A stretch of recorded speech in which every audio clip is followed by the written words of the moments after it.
Hello friends and welcome back for another episode of Indie Impressions. My name is Nick and today we're going to be checking out the beta version of a game called The Butcher. This is a first-person horror game, as you may even be able to tell from the typography here on the splash screen. Hesitant to say title screen because all we've really got here is play. But it is a first-person horror game which is inspired by the successful game Slender and made by Parsec Productions, and I'm reading this off of the game's homepage. Mixed feelings about what to expect here, but you know, you guys request horror games all the time. I have no problem playing them. I actually am a big fan of horror games. It's rare that I find ones that look compelling enough that I feel are necessarily worth playing on the show, and I'm not saying that I know much about this one. In fact, I haven't really seen much of anything past the first few seconds of it, so we're going to be learning this one as we go. And, you know, sometimes it's fun to just jump into something totally random and see where it takes us. And as you guys, you know, probably have noticed from past horror game episodes if you've been around to watch those, I don't necessarily scare easy. I don't really try to play these for that reason. I play them because I want to see what the developer brings to the genre, and a lot of the time it hasn't been a whole lot, I hate to admit, but I am always on the lookout for more interesting stuff. So here we are wandering around. We've got a kind of a creepy clown face on the wall there in a picture frame. Pretty stark geometry. For some reason we woke up in a small enclosed room with a flashlight, and it looks like, yep, alright, that's what I figured. The door is going to open there. So we're being led along a little path. I guess this is supposed to be a filing cabinet? Oh, it's kind of hard to make out what exactly it is. Sort of looks like it's made out of particle board or something. Could be. Anyway, let's go in here where there's a water cooler. The wall texture definitely seems to be chosen for its dungeony vibe. And now we've got a little bit of musical accompaniment kicking in behind us. Maybe a little tough to hear because I have it a little down, but it should be higher than normal. But yeah, a little bit of string accompaniment, and you can hear the footsteps, which are present and accounted for, definitely do give you a bit of a sense of feeling. The only problem I have with the footsteps is they absolutely sound like they are... Yeah, okay, I wanted to make sure, just to pause for a second and hear it. They sound like they're coming from a wooden floor, and what we seem to be stepping on reminds me a little bit more of like either stone or maybe linoleum, but like really dirty or something. So anyway, we've got a picture frame on the wall here, which seems to be completely filled with blood. And that's cool, so let's keep going. We've got some alcoves here. Oh, same picture on the other side of the wall. Is it some sort of an effect? Is this blood being enclosed in a gap in the wall? Is there like a little blood pellet in there that exploded? They got squished together? I don't know. Hard to say. Alright, so we're doing a little jumpiness thing with the music accompaniment when we walk near these picture frames. That's fine.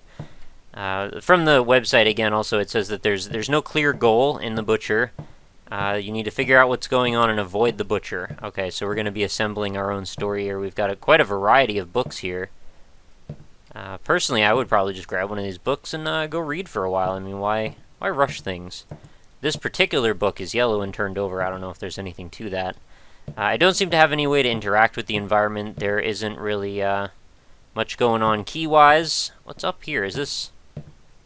Yeah, they're totally not lined up on the wall for some reason. I feel like that should be a hint. I'm pressing E, I'm clicking, just in case there's like a secret opening wall or something. It doesn't seem to be the case, though. Alright, we got a few more hallways to wander down. Alright, a little chest over here. Is there anything I can do with this? Lovely intaglio here on these fastenings, on the handles, I mean.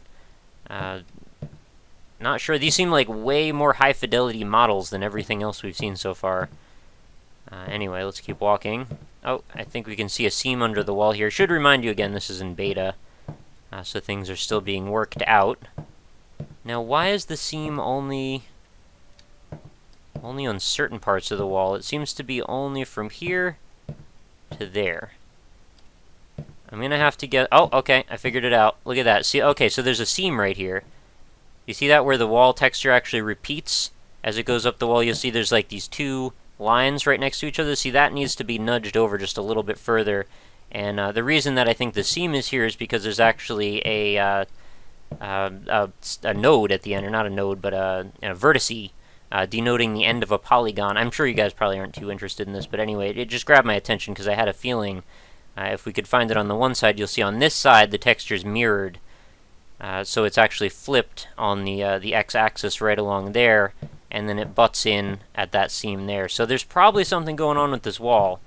Either this is going to open up later, or there's just a reason why the wall ended up looping around with its texture. That kind of stuff is it totally just, I don't know. I feel like I'm decoding a puzzle when I'm playing these types of games. I'm trying to like see into the mind of the person designing them, almost more than even playing them. It's just kind of a strange thing to do. It was kind of an interesting picture, actually. The face is so subtle that unless you're passing the light over it, you almost don't even see it there. I wonder what that's about. It seems uncharacteristic compared to the other two very bold, in-your-face types of decisions that were made for what should be in those picture frames. Oh, okay, my frame rate just got real bad by this wall, so let's not stand over there too much. Alright, so it seems to be a dead end unless this door wants to open up. Well, I can see this flashing texture here by where the lock would be, or the I don't know what anything's called today, apparently. The thing that holds the door closed. That. Alright, so that seems to be a dead end. I'm going to walk through this hallway again and back away from this wall because I have a feeling something's going to happen with it. No? Okay, maybe not. I guarantee you, though. Yeah, alright, so there's our moment. Alright, so the big scary guy showed up, and actually everything got real dark right when that happened. He didn't necessarily start moving at all, though, so I'm not sure if he's going to round this corner or what. If he does, though, I'm going to be able to go through this door, evidently. Okay, that sounds good. I'm not sure if he's in the mood to chase. He might just be the type of dude that just likes to hang out. These seem to be a row of seats from, like, an airplane terminal for some reason. I'm not sure why those are here. And we don't still have a choice of where to go, so I guess I'll just go this way. We've got tile flooring with a checkerboard pattern, usually a bad sign. Pretty much every time I've ever seen tile flooring... Oh, what is this? A crazy artifacted polygon world. Oh, I guess it's a broken mirror. Okay, I'm sorry. I was a little confused by that. And we have a pentacle, or Bahamut, Baphomet? I forgot how to say that. Yeah, the typical, like, satanic-looking pentacle. Alright, well, dude's gonna be standing right in front of me. I guess I'm just gonna run this way. He didn't actually get me. Alright, well, I totally avoided him, but okay, I guess he got me anyway. Pretty gross-looking model. Kind of looks like something out of Left 4 Dead. Alright, I seem to be strapped into some sort of a chair. He's gonna make sure I'm all good, and then, I guess, shock me.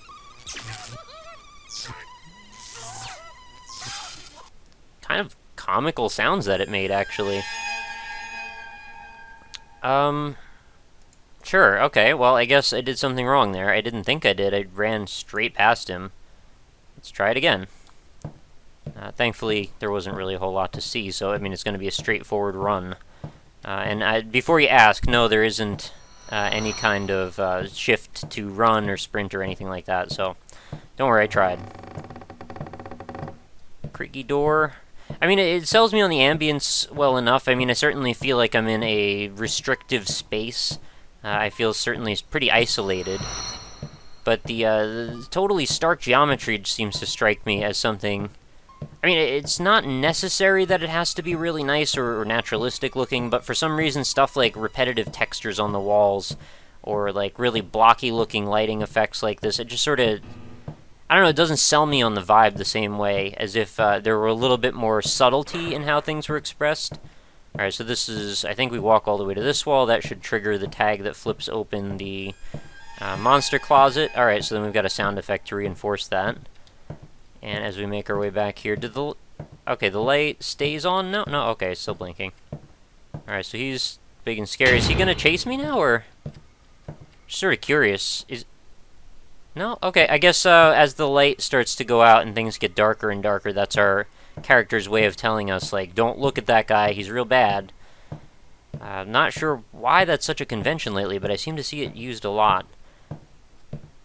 I guess we're supposed to believe he's, like, physically draining the life force out of us or something, but then why would he be, like, in human form and have a big cleaver and all that? I mean, I don't even understand the Butcher necessarily as a, like, a horror convention.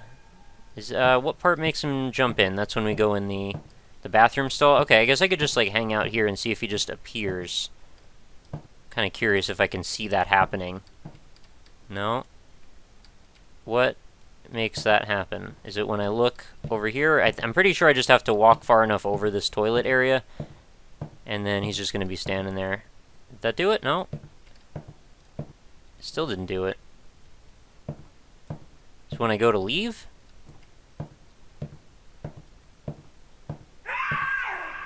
Oh, that's a little different. Okay, is this like SCP or something? Is he just gonna like randomly teleport into certain areas?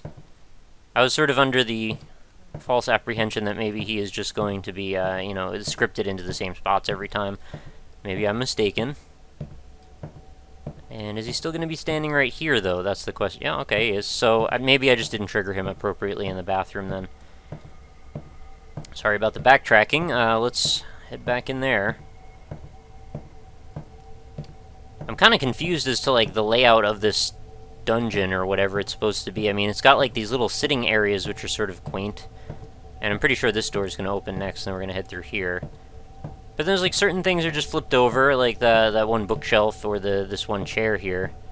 So what is it that's changed that makes him need to destroy certain parts of the scenery, but not other parts? I really want to see him pop in if I stand in the right spot. Do I have to look down at the toilet? Is that what's going to trigger it? No? There does seem to be a little bit of building atmosphere tension coming in from the sound effects. It's kind of far away, but yeah, I mean, I can see it, or hear it, rather. Very vividly purple down there at the bottom. So what do I do now? I mean, I guess I didn't trip the proper tag to make him show up. Just go stand over here? Oh, okay, that's what it is. I just needed to stand on the side. And that's enough to make the door open, evidently. But it didn't trigger him this time, so I wonder what I did before that screwed me up. Oh, look at this. You're not even going to let me go backward, huh? You know why that is? That's because the dude behind where he was standing before, he's not going to be there anymore, and you don't want to have duplicates of the model. So they wanted to restrict me from moving in that direction, I suppose, or the developer wanted to, I mean. Alright, so this opens back up into an earlier area where we've already seen. There's an ironing board in here. Is this like some dude's weird apartment underground? Oh, okay, well, that actually did take me off guard a little bit. No problem. Alright, so this is his sitting area, I suppose, where he's gonna like torture me and stab me and all that. Through here, can't still open doors. Those lovely tools you've got there. Oh, okay, this is the laundry room. Surprisingly normal existence this guy has. I mean, he doesn't actually wear any clothes, so I'm not sure about why he'd need all that laundry to be done. And he looked like he was just kind of naked and covered in boils, which is unfortunate. Now, maybe I can, like, get him to go stand over here, or maybe I can, like, electrocute... No, alright, I can't interact with anything still. I was also kind of expecting, like, an amnesia sort of a hook here, where maybe I was going to, like, have to hide in certain rooms, and he's going to run around the other side. Obviously, this is supposed to be hinting at a secret wall or something, right? I mean, otherwise, why would you have blood leaking out from under a wall? Doesn't seem like much is going on here, though. So I guess I will have to backtrack into the waiting open arms of our butcher friend. I mean, he's not exactly a very good friend. That would have been a good spot to hide him right next to the door on the other side. Yeah, alright, there he is. I mean, as it comes down to things, we're sort of just playing hide-and-seek here. I'm pretty used to, like, how to set up monster closets of sorts, as I've, you know, made quite a few Doom levels and such. So, I mean, this sort of thing doesn't really surprise me too much anymore. Like, I feel like the geometry is... It's barren enough that you can tell where you would hide something, conceivably. And I'm starting to wonder if I haven't maybe just run into the end of where I can go. Oh, is he gone already? Wow, okay, that was quick. Where are you going to put him this time, though? This door wasn't open before, right? It's a tiny little closet. Let's look through the edge here to make sure he's not going to be right on the other side. I like how he's static, though, and he doesn't move around, so it gives you plenty of time to, like, prepare yourself. Like, if you don't feel like moving on, it's not like he's going to chase you. Yeah, alright. The thud sound, the sound effect, is probably what gets me more than actually seeing him. I was fully expected him to be standing there. And back through here. Is he going to be right on the other side of this? No, not this time. Over here, maybe? Now we backtracked all the way to the bathroom. And there doesn't seem to be any way out. So, I mean, why do I really want to run? Seems pretty inevitable.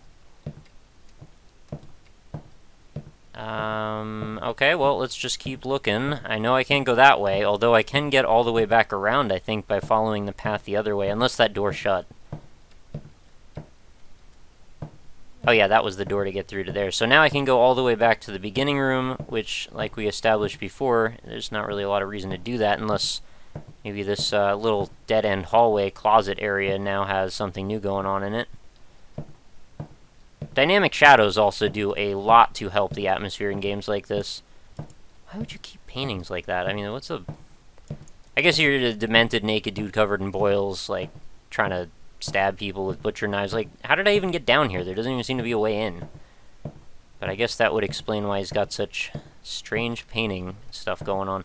Alright, so there's nothing in this direction whatsoever, so coming back here is kind of for naught. So let's hang out by the ironing board, I suppose.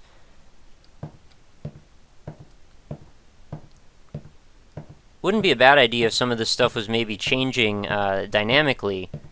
You know, like if you were to wander in a certain area, maybe the entire world that you're in starts to reorganize and shift around. Just to sort of reinforce the fact that maybe this is driving you a bit insane. This torturous existence that you're living in this dungeon. Or spread time out, maybe. Give the player a little bit of a chance to breathe. You find respite, but for how long, you know? Like, you found a little corner that you go in, a few scraps of food in there, and you're just going to hang out in there for as long as possible. I'm pretty sure this door was supposed to open when I saw him last time. Maybe I didn't walk in far enough or something. Supposed to come around this corner. I mean, how close am I supposed to get? Alright, so I saw him. I believe tripping the tag should have been walking over that little line there, where the edge of this wall is. What if I don't even look at him? What if I just go like this? Oh, okay, well, lights still fade. Doesn't really seem to be, tripping that door. You hang out in here, do some laundry, is that... There doesn't even seem to be any power outlets down here, so I'm not sure why this is here. The back of this doesn't even have a cord coming off or anything. Surprised you can't, like, open this up and there's just, like, a severed human hand or something in the laundry. I really think that this wall is trying to send me a message of some kind. Well, this is just a really strangely shorn up bit of red velvet, which happens to be butted right up against that wall in a perfectly straight fashion. I can't really come up with a lot that I can do about this situation. Maybe I'm just supposed to walk right into the arms of the butcher. I tried to get away. Have I discovered everything there is to know about the butcher and his... Oh, okay, this time. Alright, I guess this is the end then. Because I have now seen all of his rooms. He's going to be right behind me, and the end. Alright, well, THX for playing. No, that was the beta version of the Butcher. Okay, well, I mean, it's a Unity game, I suppose. I didn't even notice that, actually. It didn't have the usual Unity startup screen that it usually has where you can pick your resolution and such, so it took me a little off guard there. Not the most engaging thing, but, you know, I guess there were a few things done right here. The sound synchronization with the visuals, I think, went okay. Definitely did make my head jar a little bit from one side to the other as I turned the corner, and then a little smack in the ear. I felt like there could have been a lot of things that could have been done to enhance that experience if we could have maybe gotten a little bit more information about why it is we're there, how we got in, why we're there, what is the point of this person's existence that seems to be chasing us through these rooms, why they're structured the way they are. I mean, my mind is racing with all the questions I was asking, and the fact that they would juxtapose this really, like, deformed-looking, mutilated man with some very normal type of existence materials, you know, the fact that there were tables, there were books, it definitely gave you the hint that either he was living there or you were living there. But then again, by the fact that there was like a torture room with a table, a rack rather, and all kind of butchering materials and knives and such, it sort of leans in the favor of him living there and you being introduced to this environment. Yeah, I mean, I don't know where we could really have taken this in a reasonable way that would have made it meaningfully more interesting. More in terms of storytelling is really what I want to do with it, but at the same time, it's not an easy change to make with the framework that's here. Like I said earlier, maybe you could go in the direction of giving the character itself, the person you're playing the role of, giving them a little bit of a way to introduce a narrative. Like I said, maybe you stumble on a closet or something, you see some means that you can stay safe for a bit, and that would give you the time to mumble to yourself or, have a flashback or something like that. Narratives in these sorts of games seem like they're often not necessary, but I feel like they're somewhat incomplete without framework to some extent. And I understand that a lot of the time these games seem to exist for the purposes of leading us through sort of like a chamber of horrors, like a fun house of evil, so to speak. If you were at a carnival and you went through one of those silly mazes of mirrors, and there's always that like cement mixer thing you got to walk through, and then there's like the weird rubber bands that you move past and they like catch on your hair and sleeves and stuff. It's sort of like that, just with scariness. Except a lot of the time it's kind of predictable, so you gotta think a little bit outside of the box. I'm not saying that this developer doesn't have any potential for that. I've certainly played a lot worse. But at this point, I think this is, it needs a lot of work yet. And again, it is still in beta, so it's hard to be super critical, but at the same time, I feel like the thrust of the game seems like the end goal is going to remain roughly where we are right now with it. I mean, who am I to say that? Obviously, I don't know that, but it just seems like the end scope is going to be about this particular story. So why does the dude want to electrocute you, too? Like, he's all about knives, right? I mean, he's a butcher, but he doesn't want to butch you. I mean, it's not the way you say that, but he doesn't want to cut you up. He's got this nice rack. He doesn't want to use it. He just wants to torture you with electricity, and apparently that's enough to kill you. So, I mean, I don't know. There's a lot of loose ends here, I suppose, but it is what it is. And that was The Butcher. So thank you guys for hanging out. If you want to check this game out yourself, feel free to. It is free to download. The link's going to be right in the description, as well as all my social media links. So if you want to check out more about the series, feel free to browse in there. I do have a website where you can find all 450 plus episodes of the series, and they're all neatly sorted and tagged for you. But I will keep things extra short, as I've been doing lately. So feel free to get in contact with me if you want to get possible coverage for your game, if you're an indie dev, or if you just want to say hey, that's always welcome as well. So hopefully you guys will all come back and talk to me again tomorrow, because I do a new episode of Indie Impressions every single day. So I hope you have a lovely night, and I will talk to you then.